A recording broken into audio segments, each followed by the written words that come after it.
to the On the Mark Wrestling Podcast. Go for it, Jim! Climb the ladder, kid!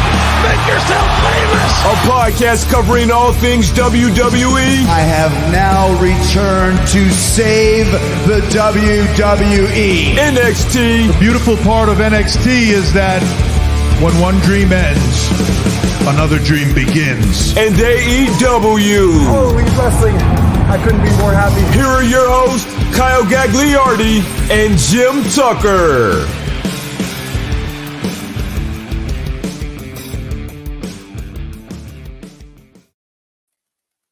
What is going on, everyone? You're listening to the On the Mark Wrestling Podcast, hosted by the Marks, for the Marks, and I'm your host, Mr. OTM Kyle Gagliardi. And joining me this week is my good friend, the part-timer, Ian Garavalia. Ian, how are you doing? I'm doing good. I just got out of a baseball game, a JV baseball game. If you didn't know, I'm an assistant coach. Look at this guy making moves. You guys are seeing me grow up. You know, that's all it is. But I'm feeling good. We have a nice episode. I don't have to have a show sheet up, so I have a full screen of just seeing one of our beautiful faces. You're talking about me, right? Yeah.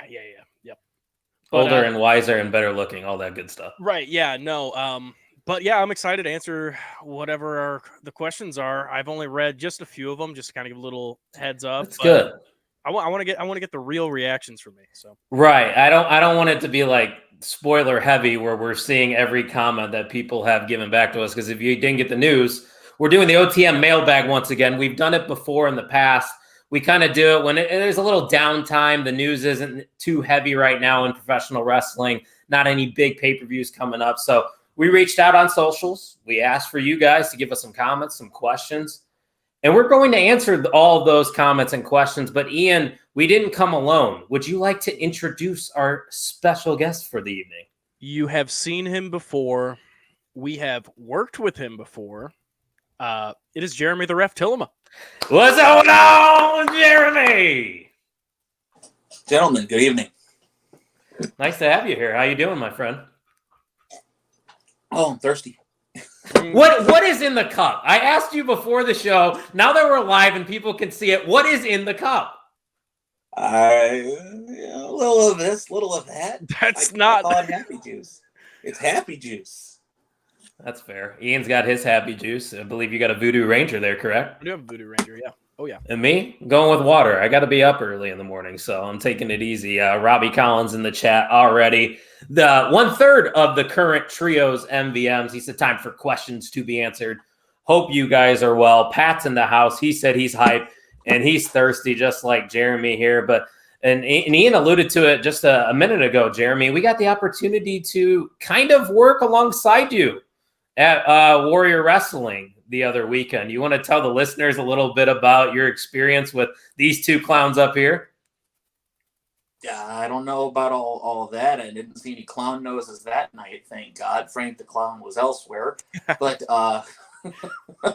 no, we put you guys behind the scenes. You were calling things into the earpiece for the referees. Spoiler alert. You got to have a little bit of time, a little bit of a time cue sometimes. That's what that earpiece is there for. I hate to break the illusion, but, Jeez. There's a reason why these shows always seem to end at the 3 and 4 hour mark, precisely. Some would say they'd be on the mark if that's the case. They were on the mark. They were wonderful. And we also got you some on the mark here, didn't we? Yeah, you guys were great. Will we be back? Of course. I told you you're going to be back. Anytime. Let's go. Had to make it official. There we go. We had to get it on the podcast for sure. Dirk Bogus also in the house. He said, not sure what I'm more excited for, the NFL or WWE draft. Ian, what's your answer to that question? Right there? Well, probably the WWE. Ooh, I didn't expect that from you because you both are Bears fans. Yeah. So you already traded away that number 1 pick. Jeremy, are you more excited for the NFL or the WWE draft? That's just a really good take. Well, I think that's kind of subjective because, color me Bears blue and orange. I think the will they, won't they, are they going to draft a guy or are they going to trade back is very intriguing. But as you said, the implications of the draft also creates intrigue. For me, I am gonna go with NFL draft because I've been waiting a calendar year to see what's gonna happen. But that's not to say I am not intrigued by the NFL draft or by the WWE draft as well, to see who ends up where, because it's an opportunity for lots of different people. You never know who's gonna pop off because of it. Yeah, and there may be even some call-ups coming from the draft. And I believe one of the questions that we have is in regards to an NXT call-up or two. But a couple more comments before we get into things. Robbie Collins with the hashtag What's in the Cup. He also says he can't wait for the vlog. Just a couple of vlog boys. Ian, what's the update on the vlog right now? Listen, as we all know, I'm a busy man. I have 3 podcasts. I have a job. I have a coaching gig. It's in the works. It's a work in progress. It's a work in progress. I guess you could say. And Pat said NFL draft is number 1. WWE draft is also number 1. He can't decide. It's easy for me because my team's rebuilding. I'm going to go with the NFL. I want to see what the Green Bay Packers are going to do. And our former co-host, Erica Marini, in the house, she said, "Sup, dog? Sup, dog?" What's going on, Marini? Thanks for stopping by. But before we get into all the comments and questions, we got to remind the listeners of all the fantastic merchandise we have to offer at the OnTheMarkWrestlingPodcast.com. You can get yourself an honorary Mark shirt. You can get yourself an OTM t-shirt, long sleeve, tank top. It's starting to get warmer out there. We do have tank tops at the OnTheMarkWrestlingPodcast.com. So go on over there, support the show. We would appreciate it greatly. But I say we get right into it. I know the first one is something that Jeremy has wanted to talk about. It has been discussed in our group chat. This comes from the Robbie Collins, 1/3 of the MVMs right now. And I'll let Jeremy go first on this one. Roman retaining was the right decision. First off, Jeremy, do you agree with this statement? And if so, please go on with your reasoning. So, no, I don't, but that's a tough one to really articulate. There was never a wrong choice in this. If you go with Cody, you get the big pop, you get the Mania moment right there, and you've got a new face of the company, etc. So, with all that said, here's the next question, though. Mm-hmm. Now what? That was my biggest question and concern. Is it if it wasn't WrestleMania for Cody, when is it? Well, here's so this. I can take this even deeper. I've got a whole spiel on this. We got plenty of time, so let's hear the spiel. All right. So I said Cody was the right answer, but then what? On the other hand, you've got Roman.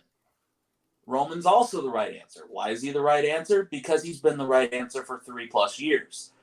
That being said, if and when you do inevitably move off of Roman, they've spent the last 3 years building him. I'm working with my camera here. Building him. There you go. He's through the top of the screen. He's God level. Not to steal his stuff. He's in God mode.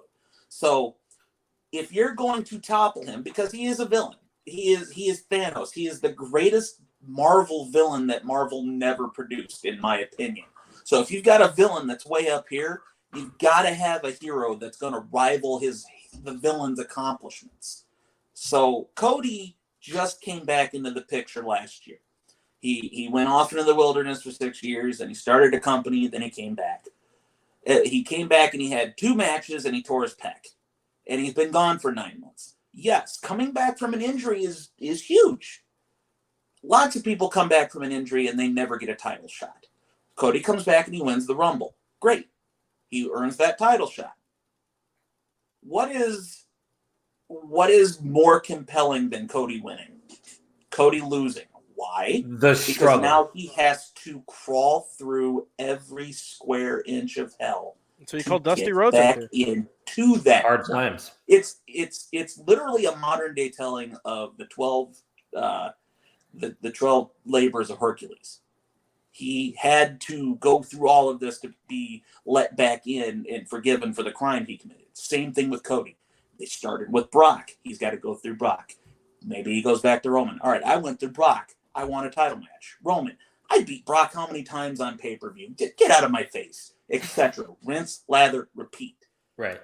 You've got to build Cody, which I know people were so used to the babyface winning at WrestleMania every year because that's been the formula for 30 We did get years. that on night one, though. We did get that moment on night one. And some would arguably, I think some would arguably say that them winning, maybe in the grand scheme of storytelling, could be almost a greater moment. Is this a weird take to say? Is a greater moment than Cody winning? Because Cody was expected to win. We really didn't know with Kevin Owens and Sami Zayn. I can't say I disagree or agree with that statement. That's the problem, though, with Roman winning, though, is now eventually you're going to get back. Because you're assuming in all of this that I'm right, and Cody's got to go through another year of hell to get back to his WrestleMania. Which are people as patient as they used to be with stories. You know, you're expecting it if he gets there then.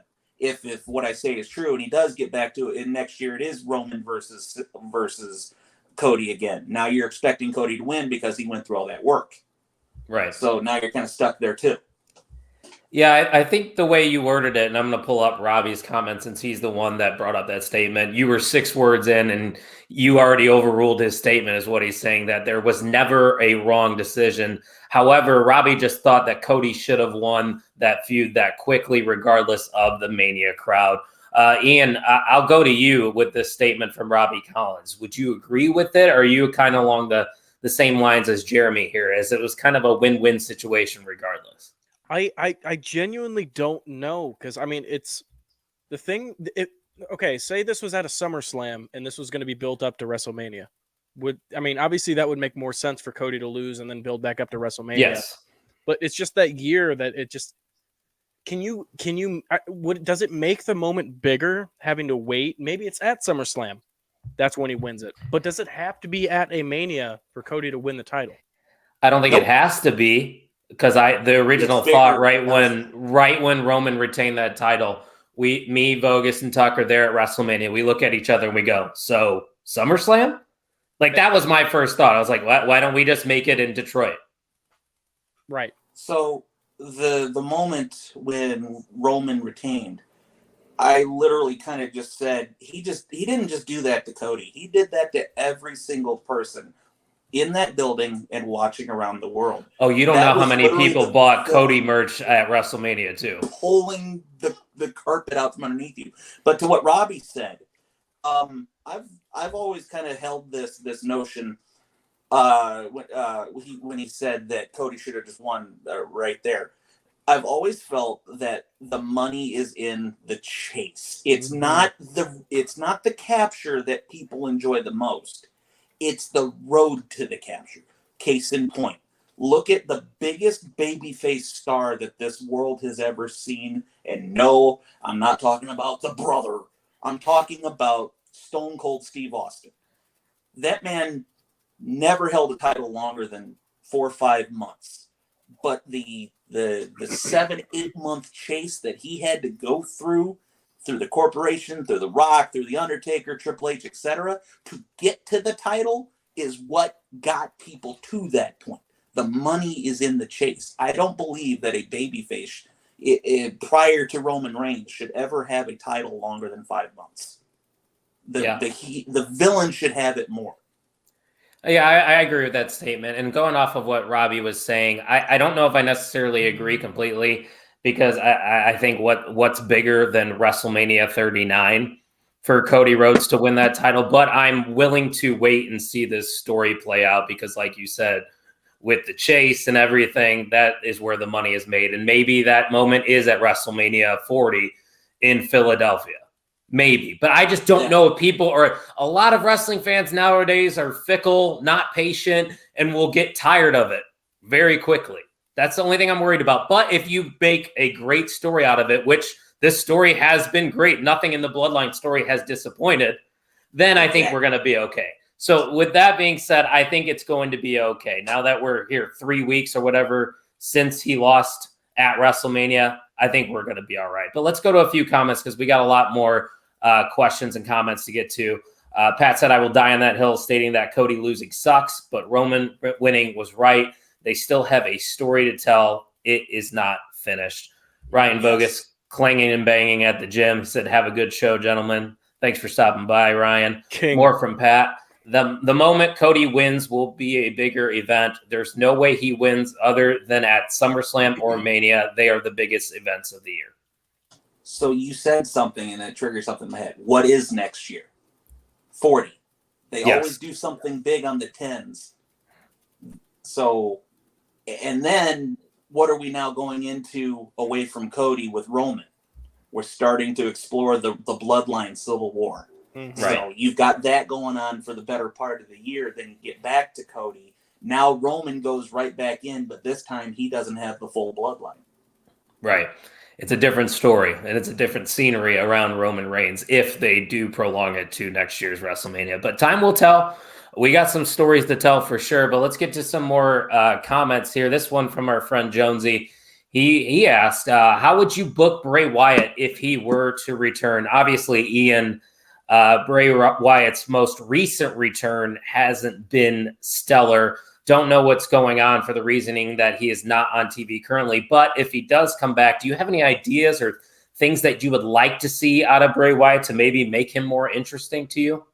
I really don't have anything. I don't know. I don't know where you can go because, I mean, you had built him up and you built this new character with him, and you don't even use him at WrestleMania, which could have been because of injury, which is fine, but that puts you in a corner. It really means you have to build him back up, but I feel like he's gone through everything that he could to build a new character. I mean, the only thing I could see him doing is going straight back to the Fiend.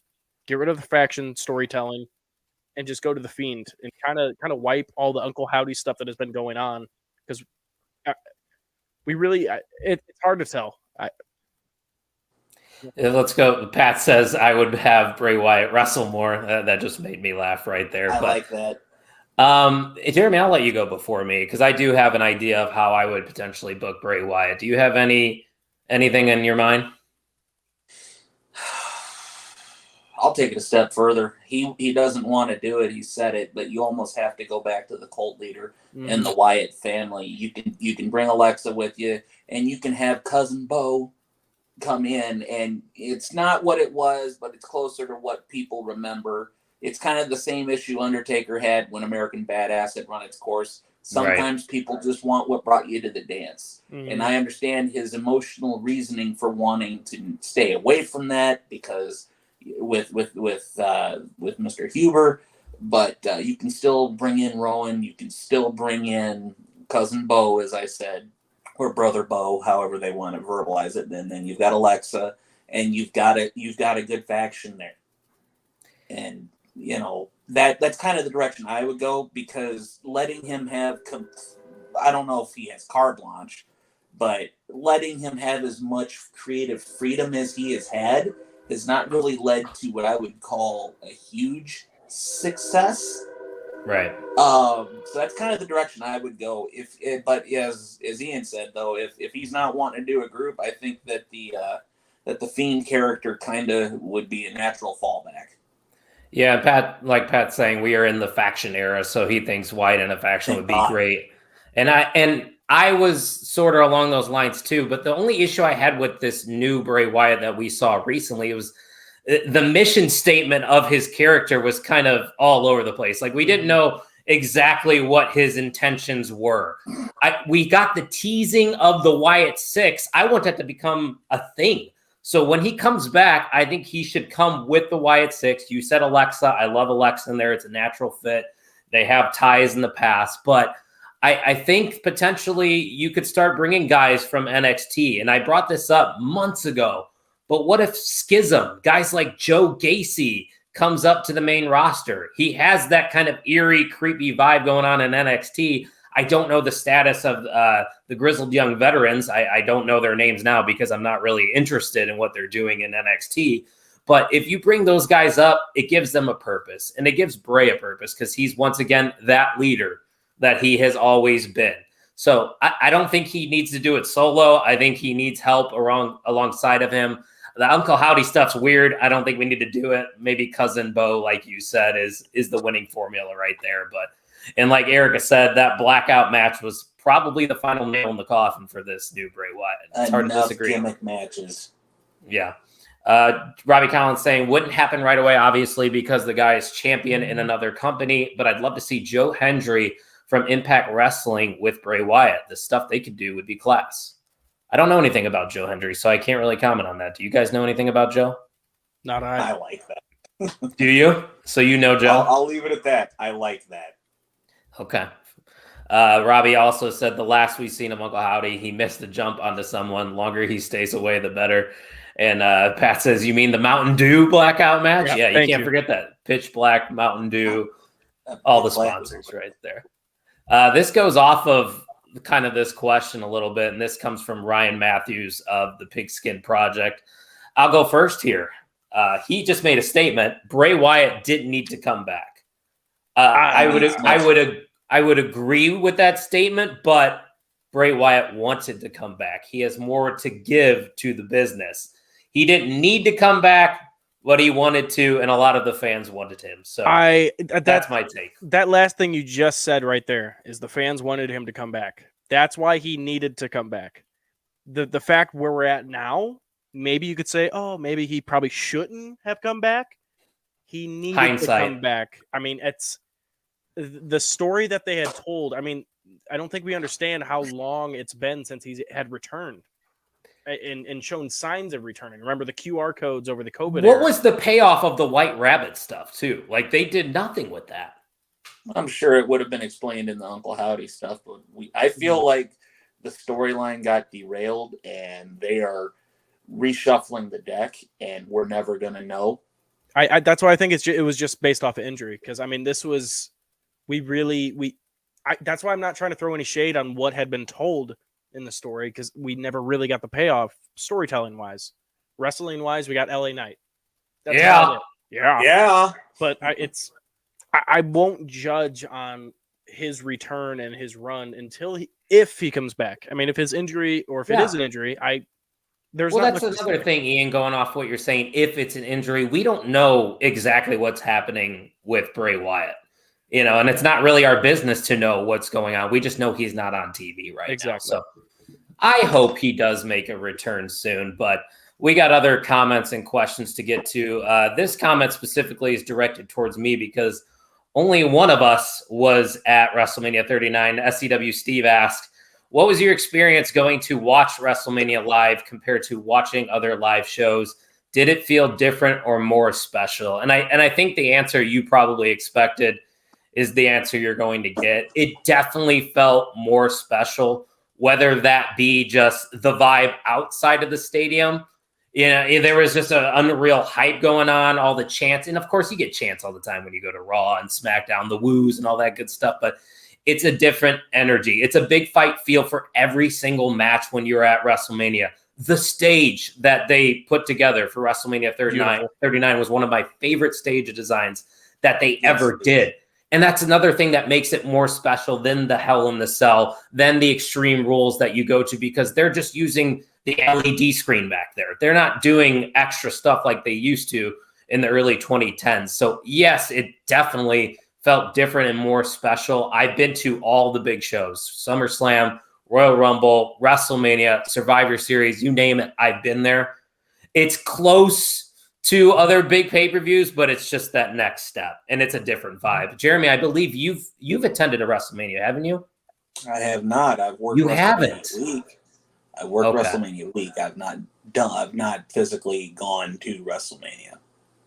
We need to get you to one, man. That's got to happen one day. Someday. We need to get me to one, eh?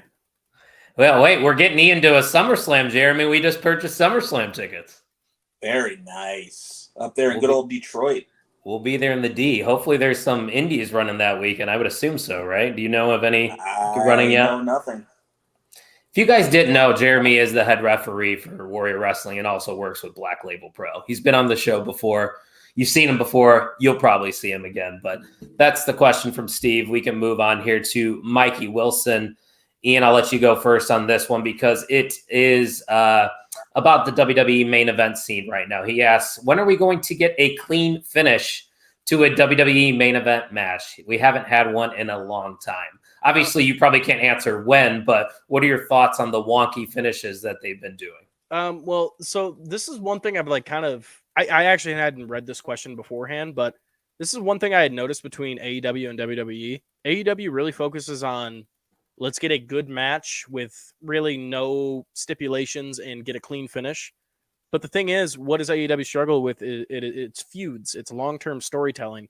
WWE tries to go for storytelling in between one pay-per-view to the next, the 4 weeks, 5 weeks, 6 weeks in between. Let's get a story going, and the resolution happens at this big pay-per-view. So I don't really have a problem with having not a clean finish, but if there is a clean finish that happens in between like some tag team action, which there really isn't, the guy that is in the feud doesn't get pinned. I don't know when it's going to be, but like if that's the issue, I don't think it's really much of an issue, if that makes any sense. I think if the story fits, it's warranted. And I think the story fit, especially in the main event of WrestleMania Night 2, again, with Roman and Solo's interference. Jeremy, you got any thoughts on this question from Mikey? Pretty much what Ian said. If you have a clean finish, then what? If you beat the bad guy clean, then the story's over. If the bad guy beats you clean, you have no way of saying, you know what, I was this close, but the rug got pulled out from under my feet. You have no protection. Yeah, I 100% agree with what you're saying. And I think Mikey leans towards the AEW style, so that's probably why he asked that question about WWE main events, because most of the time in AEW, you do get a clean finish. Pat says, I love the dirty finishes. It gets me mad or happy. Good point, Pat. Those emotions that pour out are exactly what WWE wants and exactly why we watch. Pat, that is a fantastic comment right there. I totally agree with you 100%. I don't really have anything else to add on to that one. So you guys want to move on to the next? Let's do it. And if you guys got any live comments or questions, shoot them our way. We may be able to get to them, but I definitely want to get to all the ones that we got before we started the show. And this one is actually from Pat, who gave us a few solid comments. Jeremy, I'll let you take this one first. Where do you see this Riddle storyline going? Obviously, we've seen him kind of dip his toes into this bloodline story of sorts. I think he picks right back up with Solo. It makes the most sense to start with. Solo's the one that put him on the shelf. So I would say a month, maybe 3 with Solo. So that takes you roughly to SummerSlam. Yeah. Give or take. We'll see where it goes from there. Because after SummerSlam, you're off to the races for Survivor Series in November, which is only 3 months after that. But here's we're 6 months out from Survivor Series, which I think is going to be big this year, because if they're doing the Civil War thing, War Games, maybe. I have a little add-on to that with this is I don't think it makes it to SummerSlam if that's where you're going with Solo Sikoa and Riddle, because I think Randy comes back, if he's coming back, because we don't really know. I think this has to lead to Randy coming back, because I mean, what do people want out of Riddle? It's RK Bro. That's really it. Maybe it turns into a Randy coming back and just turning on Riddle right away and starting a feud with that, because that's also something we'd like to see, as much as it would suck. I mean, storytelling wise, I mean, it's something that would be a great feud. Yeah, it definitely would be. What if Randy and Cody? Is that the next step after Cody potentially beats Brock at Backlash? Does Randy come up? I don't know if it's the immediate step, but if I know that Randy is coming back and I'm a decision maker, it's definitely a thought that would be in my head. There's definitely a story to be told there between those guys, for sure, with the legacy. About legacy. When I never told you the story, but Randy, let's hear it. Or not Randy, Cody Rhodes, when he was in Legacy, he almost ran me over at VU, leaving a show. Honest to God. Were you just being a fan outside the venue and he almost ran you over? Walking across the street, he was riding with Ted and John Cena, and they come around the corner. I can remember they were driving a Hummer, and Cody was driving because I could see him, and like they came around that corner too fast. And he was a young boy back then. You could So this also ties in with my Warrior story. I almost got ran over by Brian Cage, but this was just him walking. I was walking back to the locker room, and I was kind of in a rush, and the man was walking around the corner, and I was, whoa, oh my God. And that was the first time I saw the man in person. Massive. That's a good locker room that Warrior Wrestling has. Yeah, I felt totally comfortable. Everybody was nice to us. So definitely another shout out to Warrior Wrestling. But we got a few comments here. Robbie Collins agrees. He says that Randy goes heel and could potentially face Cody or Riddle. Pat Scott says RK Bro is amazing, but yeah, Randy as a heel is incredible. And going back to the Riddle statement, he needs something because ever since RK Bro ended, he's lost a lot of steam. And when RK Bro was a thing, it was one of the best things going in the WWE. Maybe that's because, the dynamic of playing off a serious Randy and making him a softie with Riddle's, jokes and kindness and stupidity. But Riddle needs to really dive his teeth into something. And maybe that is Solo Sikoa. That is probably the direction they're going to go for now. And one more thing too. I mean, we know, or not, maybe not everybody knows Riddle's background. Like, this dude was a legit UFC fighter. Like, I mean, the storytelling you could do with breaking Riddle out of his character, and what better man to do that than Solo Sikoa, who's literally the powerhouse of the Street Fighter, the greatest faction in WWE and wrestling right now. Yeah. I mean, that could turn Riddle into something that we haven't seen before, because that man's a light bulb fighter. I see a light bulb going off on Jeremy's end. We saw a glimpse of that when Riddle and Seth were finishing up in that really fight pit thing. Yeah, fight pit with Solo and Riddle. Something to that. We just booked it right there. Let's prolong it to SummerSlam. Fight pit at SummerSlam. Solo Sikoa versus Riddle. No, let's do it. We're not there yet. We will get there. We got a couple months to get to SummerSlam still. There is time to tell this story. We'll get there. Don't worry. Robbie Collins asked, who should dethrone Bianca Belair? My answer is going to be short and sweet. I'm going to go with Asuka. I still think it's got to be Asuka. She's going to dive deeper into this heel run. And yeah, that's my selection. Ian, do you got one?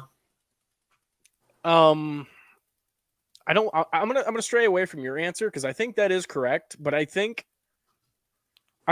Bayley needs a shout out because I don't know what they're gonna do with Bayley, and if that's turning her against her own faction or using the faction, I could see her doing vice versa. What if Damage Control turns on her?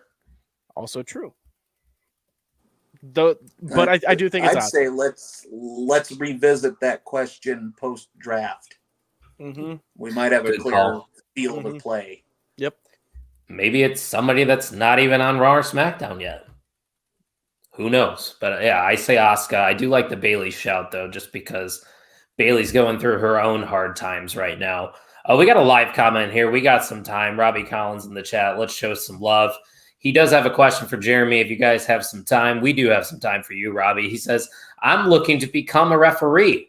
What would be your top tips for getting started?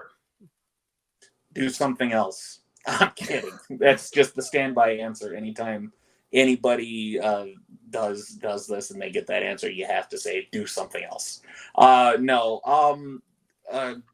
Get a reputable school. I would recommend going to freelance. He's across the pond. Yeah, he's across the pond in Scotland. Oh, he's across the pond. Yeah. There's plenty of schools. Europe has a lot of good stuff going on. I'm assuming he's in Europe, and we're not talking like he's in South Korea or something. No, he is. He's in Europe. Yeah, just do some research. Go to your local indies, find those, and just kind of talk to the guys and say, hey, what's a school that I can start training? And just bring a good attitude. Always be ready to learn something. Always be ready to be told no, and just stay persistent, and it will pay off. Good advice from our favorite referee, Jeremy the Ref. Pat asks, will Rhea do it? Will they unify the titles? Will they create a mid-card women's title? A lot of questions there from Pat. They did tease Rhea and Bianca. I would like that to be a WrestleMania 40 match, selfishly. I think we can let that one simmer for a little bit longer, but I do think the money match with Bianca is with Rhea Ripley. Mm-hmm. You guys have any additional thoughts? So I have an additional thought, but it's not necessarily close to this comment, but it'll make sense. It's been a long time since we've seen a new title. Does this happen? Does it unify the men's title, and we have a unification of the men's title and the unification of the women's title? I don't think they do that just because they have the draft coming up. Right. Well, I mean, let's say afterwards it doesn't get split up too much, but I think it's almost time for that. It's almost time for a shakeup like that. I think you split everything. I think that the purpose of unifying the title is exemplified in the Bloodline story, because it serves a purpose for Roman. Because if he's head of the table, he has to literally run the whole thing. Yeah. As it pertains to the women's division, I think you're better suited to stay away from title unification, especially when you've already just had 2 years of it with the heavyweight titles. Well, and I also, Jeremy, to add on to what you're saying, sorry to cut you off, but I don't think there is as much main event talent as there used to be in the women's division right now to hold the titles. Right, but you're not going to get that with just one title, though. I think you split it, and it's kind of the reason why they had the draft way back in 2002 to begin with. You're giving people more opportunity with more TV time to shine. If you just got the one title going to both shows, it's a lot harder to keep track of. So keep it split. Right. You give people more opportunities. It's how guys like Edge and Benoit, I know it's a bad word, Guerrero, etc. That's how guys really got their chance in the main event down the line. It's because of the brand split, because they had their own individual titles. You had Big Gold and you had the WWE title. Yes. This is the way, some would say, I guess. This one is from... Say that. Yeah, that's true. Don't know who this is. So this person has filled out predictions for our contest. Now they have a Twitter account. The Killer has stated Killer Cross should be champion. Agree or disagree with the Killer, Ian? Yeah, I think he'd make a great NXT champion. Yeah, he did make a solid NXT champion, but I don't think he needs a run on the main roster quite yet. No. Killer Cross needs a reestablished and more defined gimmick more than he needs a championship to drag him down. I just want to know who the Killer is. That's all I want to know. I think it's Jeremy. Know. Jeremy, are you the Killer? I can neither confirm nor deny. God damn it, he's the Killer. All right. Listen, man, I thought having burner accounts on Twitter were all the rage. I don't know what burner accounts are. If you that? could teach me what they are, that would be fantastic. I will show you the way. That's what I like to hear, sir. Another one here from our friend Robbie Collins. He asked, and I don't think Ian's had the chance to actually answer this question on the pod, so I'll let him go first here. What are your thoughts on the Endeavor deal with WWE? I love it, especially since it's with WWE. I mean, it gives the option, I guess, maybe contractually, that you could see some UFC stars show up in WWE, maybe get a little bit more reputable. Because, I mean, we've seen it with AEW when you had like Mike Tyson in there. But I think it would just be good for the common fan or somebody that's tuning in and be like, oh, that's I'm just throwing Conor McGregor. Yeah, throwing him in the ring and he just punched somebody. That guy? I mean, Exactly.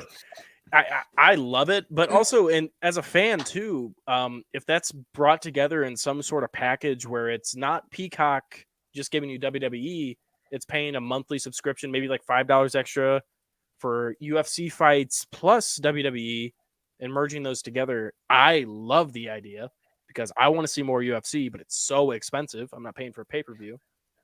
I can't get in the UFC. It's too fake for me. I mean, real shit. God damn it. No, this is what I tell my friends, that because a lot of people like fights, and I get why people like UFC and boxing, but you're not guaranteed a good card. You're not guaranteed entertainment every single UFC pay-per-view. You might have one good fight. They might all end in the first round. At least with professional wrestling, there's a story being told, and I get a payoff. Jeremy, what do you got to say? Hold on. So the jaded fan could say that's the same for wrestling, though, as it pertains to you're not guaranteed a good fight. Well, so those people are just miserable. Hold on. Hear me out. I'm just saying there have been some pretty big built-up wrestling shows out there that have not lived up to hype. That being said, I think something that's not being talked about is this gives UFC access to something that I think they've been lacking for a long time. And that is the production value, and more specifically your packaging value that WWE has.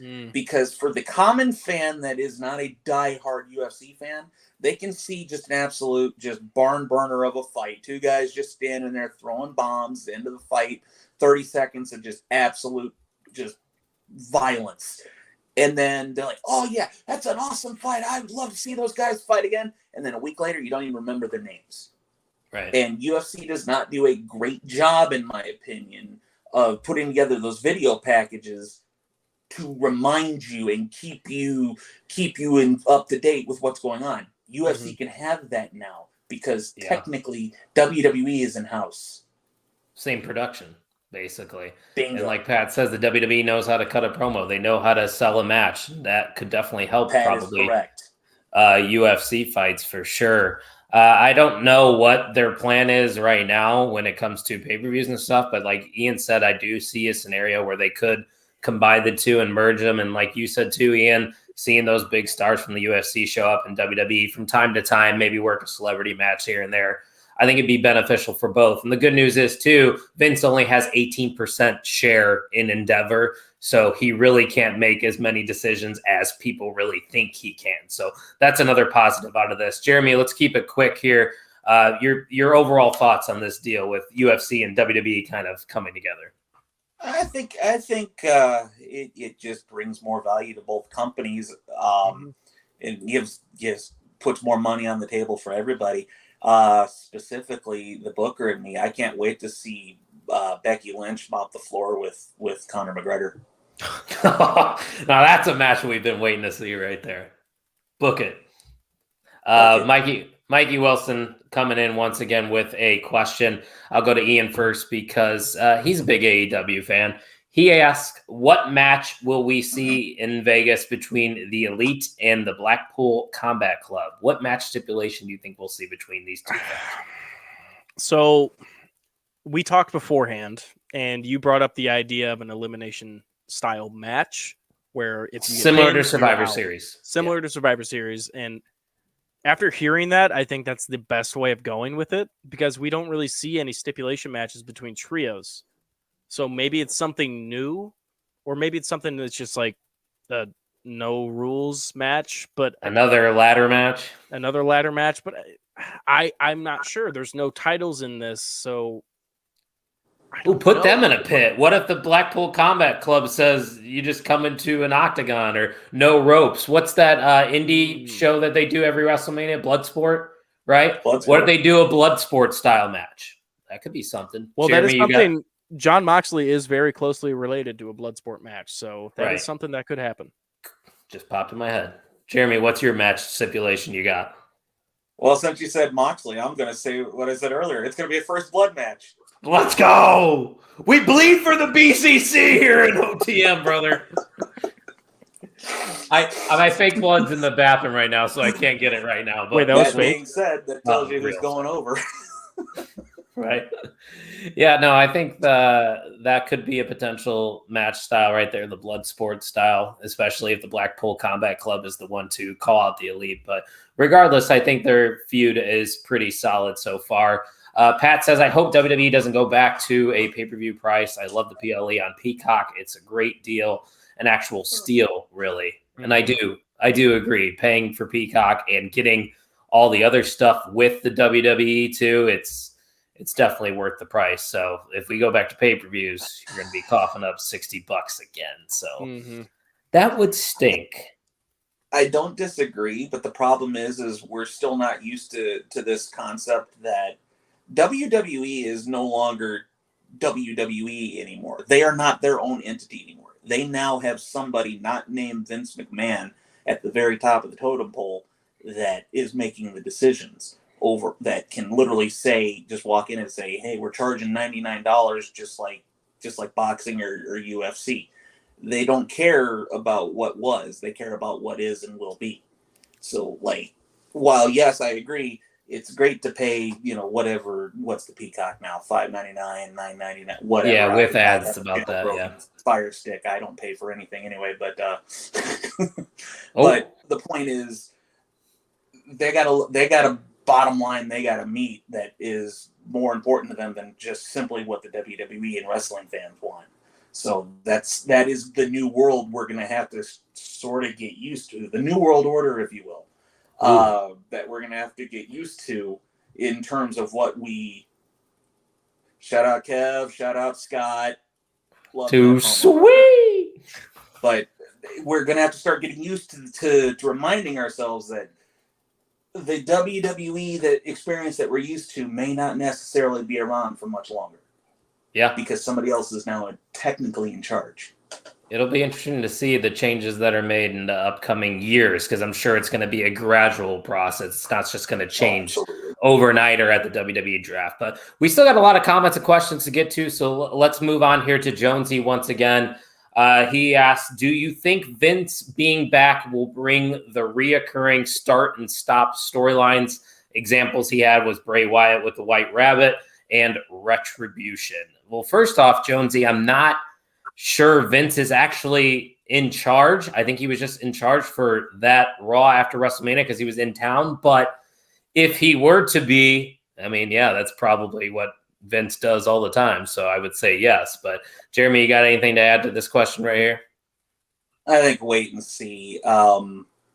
I think more was made of that that Raw after Mania than maybe should have, because the deal was kind of going down around that time, or was getting ready to, or already had. And you see this in other, away from even wrestling, just in other business transactions with companies. They're going to minimize the expenditures and maximize the profits as best they can, and of course it's a business a certain way. So I could very easily see that being what happened on that particular Raw, that everybody had their guard up on. But if you look at the following SmackDown and even this week's Raw, completely different tone and feel for different reasons. So I would say wait and see. And with Vince only having 18%, I'm not entirely certain that an 80-year-old man is going to be running either show very much and going forward one way or the other. Yeah, Ian, you got anything to add, even though Jeremy pretty much, I think, summed it up pretty well? I really don't have much to add. Just wait and see. Can't judge yet. Yeah, for sure. So another one here from Robbie Collins. What NXT call-ups would you like to see in the draft? I'll go first because I actually watch NXT regularly. Pretty Deadly is the first tag team that comes to mind. Super entertaining. It's something that the tag team division needs on the main roster. I think they fit in like a glove. I also think the Creed brothers are due for a call-up. The Creed brothers have been putting on fantastic matches down in NXT.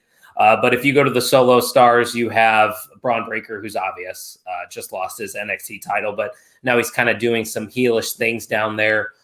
Maybe you call up a Joe Gacy now that Schism kind of lost to Chase U, and maybe even Chase U gets the call up. I don't know, but those are just some names off the top of my head. Ian, I know you know a little bit about NXT, the Cora Jades, the Roxanne Perez's. Is there anybody to mind that for you to get the call up? All the names you named were some of them that I would have said. I don't want to stray away from the question, but it kind of fits in part with it. I would like to see Carmelo Hayes, see what he could do with a little run in the main roster. Obviously not stay for long, but see what he could do.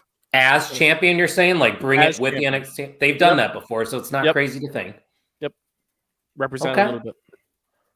Do you think Cora Jade's ready for it, or she got No. some stuff to do down in NXT? Yeah, no, she's still got to develop a little bit.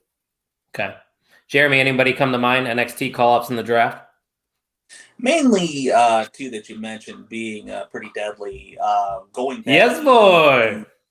Even back to when the New Day went down there, that kind of should have been the first clue of things to come, because that was a golden opportunity and great content they put out. And obviously Braun Breaker is ready to give it a go. I don't know overall how he will do on a Raw or a SmackDown, but you don't know until you try. He obviously has a great pedigree. He's obviously been successful at the NXT level. He's got a great look. So I would say those would be the first two ideas that would come to my mind. I saw a lot of people too saying Sol Ruka. We haven't seen Sol Ruka dive into a character yet in NXT. She's got some cool moves, a very good finisher, but she's not ready yet. She probably could use a couple more years, honestly. But a name that I didn't even think of until now, Zoe Stark. I think Zoe Stark is great in ring, really has not much left to accomplish in NXT. So I wouldn't be surprised to see her get a call up at the WWE draft. And Pat agrees. He says Sol Ruka isn't ready yet, but give me her every week. Yeah, she's doing good stuff in NXT. Robbie said Jade for a call up needs to happen soon. I think she has everything to be a star. And while I do agree she has everything to be a star, I don't know if that story is finished with her and Roxy down in NXT. So two things. I'll touch on Cora Jade real quick. I'm a huge fan of hers, just going back to her days when I got to work. I was going to say, have you got to work her? Yeah. I accidentally slapped her so hard in the ribs one time. Oh, come on. It's a corner spot, clean break. Come on, fellas, come on. I'm so used to smacking the guys. Oh, no. Can you apologize to Cora Jade right now on this podcast? Bro, I've been apologizing about that for 2.5 years. What are you talking about right now? But formerly known as Elena Black, for those that didn't know. People need to also remember, as it pertains to her, she was a very, very young signing. So there is plenty of tread on the tires for Cora Jade. I think she will end up on the main roster at some point, but that's going to segue into my other point. Mm-hmm. With a question like this about call-ups, I kind of hearken to what Steve Tortorello says when he's putting together a Warrior show. Think of it as a buffet or a Baskin Robbins. You need certain flavors, right? You got to look at your menu and say, what flavor am I missing? So sometimes it's not so much necessarily a case of who's ready, so much as what does my show need? Does it need a goth guy? Does it need a monster? Does it need a guy that can talk? Does it need a technician, a strong guy, etc.? You kind of have to take that into account too. Yeah, there's a lot that goes into it that I don't think people on the surface level realize with professional wrestling. Obviously, you know probably more than most because you're in the business, but it's good to hear that you apologize to Elena, a.k.a. Cora Jade, because she laughed about it. She thought it was funny. It's just so weird to see her rise, because we saw her at one of the first Stadium Series shows with Warrior. She did a lot of intergender matches with Warrior, and I believe with Black Label as well. We got to see her there. So to see her rise in NXT when she inevitably becomes NXT Women's Champion, I think it's going to be a very cool moment. But we still got about 6 comments here, so let's get to it. This one from our friend Pat, who is live in the chat as well. He asked, in what scenario does Cody Rhodes beat Brock Lesnar at Backlash? Now, Ian, this is assuming that Cody gets the win over Brock Lesnar. So if he does have this match, do you think, Cody wins? And if so, how? If Cody wins, it needs to be a clean win. There's absolutely no way there could be any outside interference. It needs to be a clean win. But that's saying if this match does happen at Backlash, or does it sit back and hold back a little bit, build the fire a little bit? But besides that, it needs to be a clean win if Cody Rhodes wins. I just don't know how you book a clean finish with Cody over Brock Lesnar, but I do agree a clean win makes him even more strong than he was before his match at WrestleMania 39. And obviously we don't know for sure if this match is happening at Backlash. Like you said, it could get prolonged to another show, but I do believe it's going to happen at Backlash. I do think Cody needs to win. I just don't know what the scenario is, to be honest with you, unless Jeremy, you can think of something. I don't think this is a one and done. First off, I don't think you bring in a guy like Brock to this specific story if it's not going to have a little bit of longevity to it. I think Backlash is in Puerto Rico, correct? It is. I think you see a double count out and it builds to a last man standing. Ooh, okay. Yeah. That's probably the best way to go about doing it, just to prolong things and to protect Brock Lesnar. Robbie said, I personally don't. True. You got to protect Brock. You got to protect Cody, both. Right. They both have to come out looking like stars because they both are stars.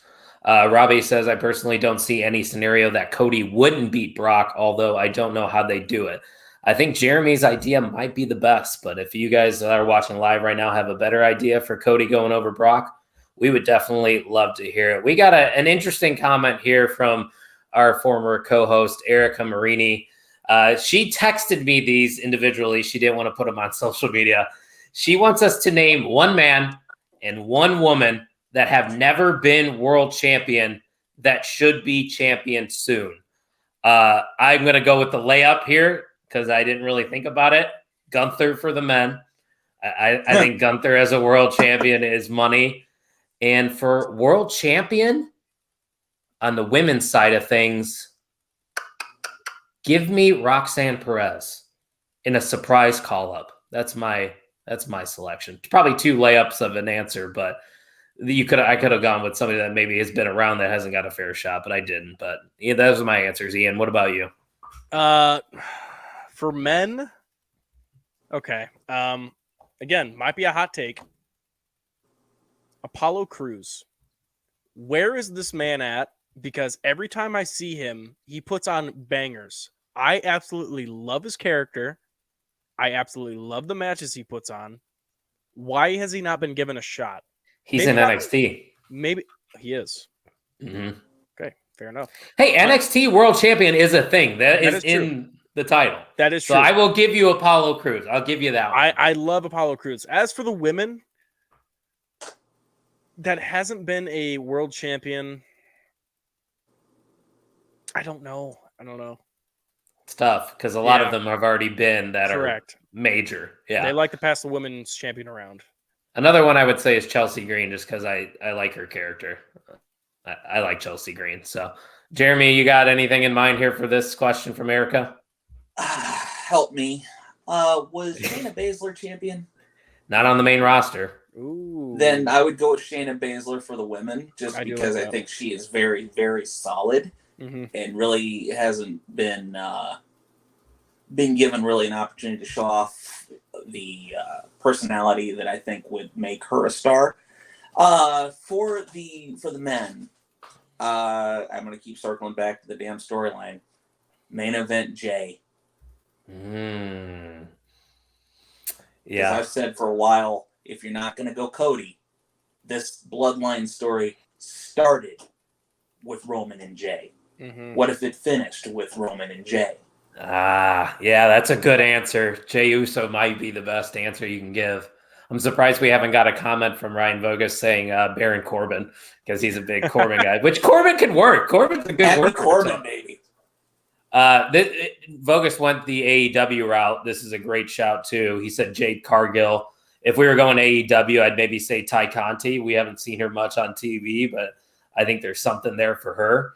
Robbie Collins is going to say men. He's going to go with Gunther. And for women, Shotzi. No questions about the women, please. Thank you. Thank you. And Pat agrees. He says Shotzi for sure. And Erica says the reason she asked this question is because she would hate to be asked it personally. But hey, we gave you some answers. And there's Ryan Vogus, of course, saying why that. Feed me more. Feed me more. Didn't you work at, was it? No, it wasn't you that worked as an extra for Ryback. It was actually someone that got banned from Leroy. Never mind. Sorry for associating you with that guy. Yikes. Yeah, we'll ignore that I said that and go on to the next one. This is another one we talked about before we hit record. And I think it's a good question. It's something that has been talked about. Hypothetically, would a trade for MJF for Roman Reigns be a good move for AEW and or WWE? I know Jeremy has a lot to say, so let me go to Ian first. Oh, okay. Yes and no. I don't know. Because like it's hard because it's how would Roman even fare in AEW? Or actually, no. More importantly, how would MJF fare in WWE? I'm going to say no. I'm going to go with the safe answer. Say no. So you're saying it wouldn't be a good move for either, because he is asking good move for AEW and or WWE. Roman, because I think if MJF goes to WWE, it's a good long-term play for the WWE. I don't. Yeah, I could agree to that to some point, but Roman and AEW, no, definitely no. All right, Jeremy, I'll let you go at it. What do you got for this question? It's a terrible move for both. Here's why. If you're WWE, you are giving up the golden goose. You are giving up the reason why the lights stay on. If you are AEW, you are giving up your future. MJF has a lot of tread left on the tires. We don't know how much Roman has left, but the man's not exactly 24. No. And he's on a hell of a run. And if you send Roman to AEW, we won't even get into the styles difference. He's not bringing the bloodline with him. He's not bringing Paul. He's not bringing the Usos. He's not bringing Solo. He's not bringing Kevin. He's not bringing Sammy. He's not bringing any of those guys to continue this story that he won't have in AEW.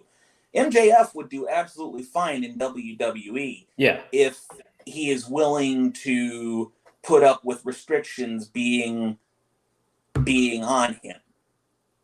I just showed the camera too, there's a 10-year difference between the two. Both parties are right where they need to be right now. Mm-hmm. But one day we could see MJF versus Roman Reigns. Never say never with MJF potentially hopping over to WWE. I do believe one day he will have a run, whether it's a couple years, maybe even 5 years. Who knows? I think he will dip his toes into WWE. The only way we see that match is when 2K30 comes out and you can put them together. That's too early. Well, like I showed you, Roman Reigns is 37, so I don't know how many more years he's going to be going at it. And if he becomes a megastar and ventures into the acting world like The Rock has, Batista, John Cena, the list goes on and on. The only option for MJF to go to WWE is if AEW collapses and there is no longer AEW. I don't think he leaves AEW at all as long as it's still living and breathing.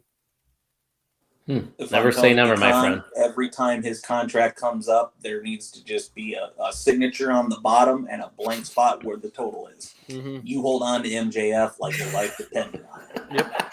Ryan Vogus asks, will 2K30 he goes, will 2K30 come out before AEW Fight Forever? That's a great question. Probably at this rate, Vogus, probably. We got 4 more here. Let's get to them. We're already over an hour. Appreciate everybody tuning in live right now. You guys are awesome. I know we ran an hour later than usual, but Steve asked, what is your reaction to AEW All In coming to Wembley Stadium in London? Can they sell it out? I'll go first. No, they can't sell it out because that place seats up to 90,000. I don't even think the WWE could sell it out unless it was a WrestleMania. That would probably be the only time anybody could sell it out. But if you have limited seating, I think they can get a good chunk of people. First off, Ian, what is your reaction to the UK getting an AEW show? And how many people you expect in here? So I love it, but the fact that it's 1 week before All Out scares me. That's my only issue. Unless you're looking to do some like Forbidden Door kind of matches. But no, I don't think it could sell out. I think it could maybe get 40,000. That's what I was thinking, 40 to 50, Jeremy. That's where I was at. That's where I'm sitting on the high end, probably the 20 to 30 at the low end. I I could see a scenario where they pop higher than 40 or 50 if, as Ian said, because this is going to be, CM late August, Punk. early September. If you can do some Forbidden Door stuff and get some guys that are big over there on the other side of the ocean to headline that, there is a scenario where I could see them doing well. But as Gags says, I don't think they sell out, because if WWE can't sell out, yeah, I'm sorry. I know there are fans that are diehards. AEW is nowhere near as big as WWE is globally. Correct.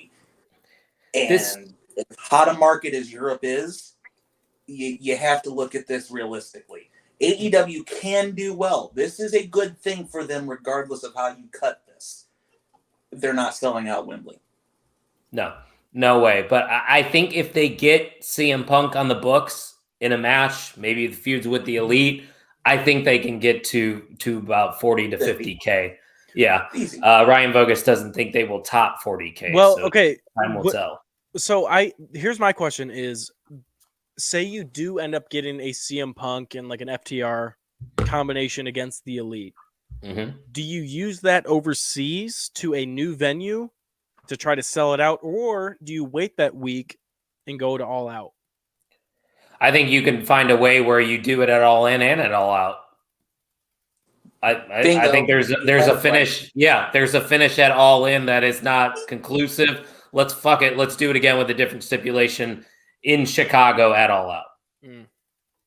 That's precise, because we've seen them do that before. Going back to last year with the Moxley Punk thing, they had 2 world title matches. 7 days apart, if that. Mm-hmm. You can do something like this, but Ian brings up a good point. You can only do, let's say they do the Elite versus FTR and Punk. You can only do that match for the first time once. Also true.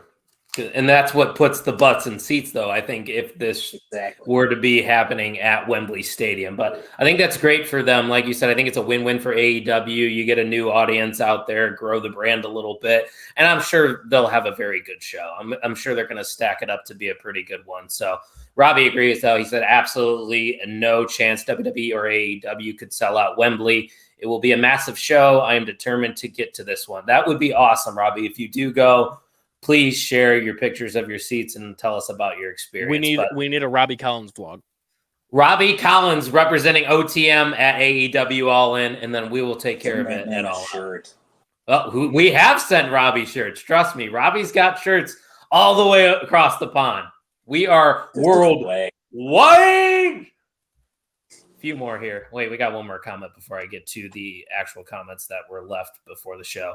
Think we see Sasha, a.k.a. Mercedes Moné in Wembley. Yes or no, Ian? Yes. She's already over there in Japan. If travel issues is a thing with New Japan, she has a nice, easy flight over to Europe. Get a match in. Maybe it's a 1-match clause. Done. You sold the ticket. Who do you have her face? So I immediately see Jamie Hayter versus Saraya. 2 hometown heroes going for the title. Good call. Maybe a Tony Storm. Who says no? I mean, I'd be in for it. It doesn't excite me. I think her versus Britt. I think her versus Britt is where. Hold on. Sasha Britt. Jade Cargill for the TBS title. Ooh, okay. I don't hate that one, Jeremy. What do you think? That streak's still around. That's a legitimate name to throw on there. Mm-hmm. If anybody can dethrone Jade Cargill, it's definitely Mercedes Moné. Oh no, I put Jade over. Oh, wow. Really? Jade beats over. Mercedes. I would. Moné. Okay. Who's gonna be at work tomorrow? Right. Good point. Hayter versus Saraya. The crowd for that match would absolutely pop. Mm-hmm. Yep. That they would. I like that call from Ian. A few more. We're going to wrap things up. When is LA Knight going to get a push? Pat asked. Do we think he and Lashley get matches at Backlash? If so, who would their opponents be? Rumors are that LA Knight is going to be getting a push. I think he should get a push. He's not getting any younger. He's in his low 40s. I think LA Knight will probably have a match at Backlash. Don't know against who. Maybe Ray. I know he's had some backstage stuff with Ray, and then Don can interfere and whatnot. Lashley will probably get a match against Bronson Reed. But yes, I totally think LA Knight is going to get a push this summer. Ian, you got anything to add on? Yeah. No, I actually don't. Okay. Jeremy, when are we getting that LA Knight push? Tune in. I think it's coming very soon. Ooh, I think it needs to be. We got some yes in the chat too. Yeah. Ryan, I think you keep not giving him matches and let the internet continue to get behind him like it's building. That's the point. Like, at what point are we literally in the scenario where we're at the zoo and who's watching who here? Are they just laughing at the internet, going, "All right, watch this"? You know. My whole TikTok feed is LA Knight TikToks. Like, LA Knight is going crazy on social media, but like Bugga said, we really don't see him all that much on TV. And he's supposed to be the favorite for Money in the Bank. That would be very entertaining because his run with the $1 million title in NXT, his feud with Cameron Grimes, and the involvement of Ted DiBiase was good stuff. We're going to close these out with 2 fun questions. Erica Marini wants to know, if we were wrestlers, what our ring gear would be. I'd never really have been that creative when it comes to that, especially in 2K games, as Ian takes out his kneecap. I think I'd just be a trunks guy, elbow pads, maybe some Ultimate Warrior boots. You know, that's about it for me. You know what I'd be bringing out? What? Baseball pants. I would be rocking the baseball pants, slapping the thigh, whole baseball outfit with the glasses and everything, face paint. Why not? You're like the Brooklyn Brawler. I'll be the Brooklyn Brawler. Yeah. Jeremy, what would your ring gear be? Well, once upon a time, before I wore stripes, it was a long singlet, kind of like what the 1-2-3 Kid used to wear. But now, if I were to do it again, I think if I wanted to have success in the win column, the easiest route would probably just to be butt naked, because if that doesn't scare somebody into petrification, I don't know what will. This is what happens when you go past the hour mark on this podcast. We just go off the rails. OTM after dark. Pat says stop. Petrify you. Pat says stop having LA Knight lose. The Pigskin Project, aka Ryan Matthews, says, "What's up, guys? Missed the crew. What's going on, Ryan?" Vogus continues to suck up to Erica Marini with saying that she has 2 great questions. Tuck would rock the gear Riddle had on Monday. I could see that, Vogus. I could. Pat says, my ring gear would be something like what Braun Strowman wears, jeans, and that's it. And Braun pulls that off very well, Pat. I don't know if you could pull that off like him, because that's a big dude. My favorite hour. Erica Marini loves the after hours here for OTM. And then one final question. Jeremy was viral for a day on social media for one of his takes. He got onto Fightful.com, and our good friend, an honorary mark himself, Jordan Kamer, has a question here. He says, Jeremy's favorite Taylor Swift song and why? So I in regards to that, I was actually suspended from Black Label Pro for besmirching the good name of Taylor Swift. And last Friday, the suspension had lifted, and getting into work was contingent upon me naming my 5 favorite Taylor Swift songs. To which I responded, her last one, the last one. I thought this was actually going somewhere. And boo this man! And the sound of silence. I felt like that was Jordan, that one's for you, buddy. Yeah, Jordan works alongside Jeremy with Warrior, helping out over there. So shout out to Jordan. He's also, part of the reason why. Yeah, part of the reason why we made that honorary Mark shirt that Ian was able to get a design for, and now you can get yours at the OnTheMarkWrestlingPodcast.com. But we're here at the end of the podcast, the time of the show where we award the MVM of OTM. The MVM is the most valuable mark. If you did not know, the person that interacts the most gives the best quality comments And this week, we don't have Trios title anymore. We have one solo MVM, and he goes by 3 letters. The new MVM of OTM, our main man, Pat. So shout out to Pat. He was in the chat all night. He gave us some great questions before the show and during. Jeremy's even acknowledging you, our favorite referee, down at the bottom of the screen. So shout out to you, Pat. You are the MVM of OTM for episode 142. And it was a fun episode, guys. We went an hour and 15 minutes. We had a lot of questions to answer, and we got to them all. Jeremy, once again, thank you for joining us. You got any final remarks before we sign off? This is the way. You didn't want to plug anything or anything cool like that? Well, if you're in the Berwyn, Illinois neck of the woods here at the end of the month, come check out Black Label Pro at the Berwyn Eagles Club. You can always check out the social media. Barf. What's Bogus saying? This is the way. For you saying this is the way. That's why he's saying barf. Well, you know. Had to get one more rib in there with the old elbow. But yeah, you can check out Black Label Pro. You can check me out on social media, Jeremy the Ref. That's all I got. Ian, you got any final remarks before we head off?